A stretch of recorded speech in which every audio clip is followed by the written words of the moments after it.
Discover your calling. When I was growing up, my father said something to me I will never forget. Son, when you were born, you cried while the world rejoiced. Live your life in such a way that when you die, the world cries while you rejoice. While in an age when we have forgotten what life is all about, we can easily put a person on the moon, but we have trouble walking across the street to meet a new neighbor. We can fire a missile across the world with pinpoint accuracy, but we have trouble keeping a date with our children to go to the library. We have email, fax machines, and digital phones so that we can stay connected, and yet we live in a time where human beings have never been less connected.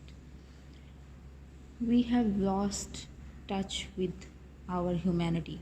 We have lost touch with our purpose. We have lost sight of the things that matter the most.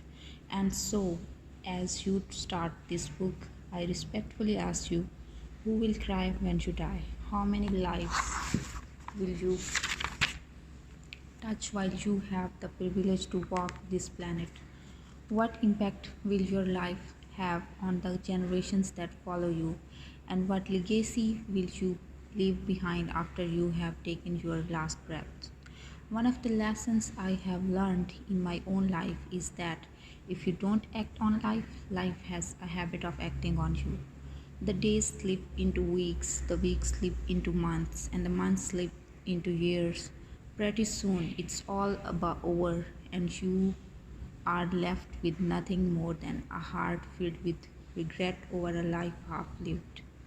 George Bernard Shaw was asked on his death, "What would you do if you could live your life over again?" He reflected, then replied with a deep sigh, "I would like to be the person I could have been but never was.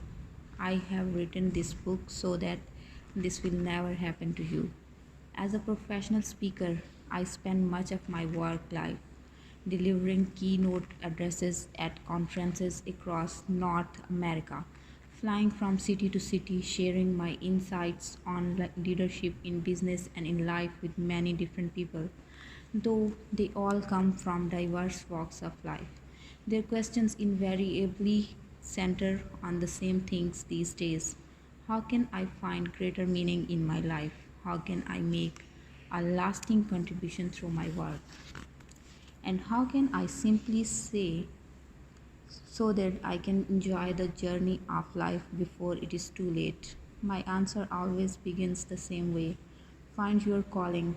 I believe we all have a special talents that are just waiting to be engaged in the worthy pursuits. We are all here for some unique purpose, some noble objective that will allow us to manifest our highest human potential, while we at the same time add value to the lives around us. Finding your calling does not mean you must leave the job you know now have.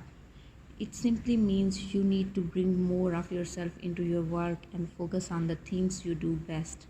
It means you have to stop writing. You have to stop waiting for other people to make the changes you desire.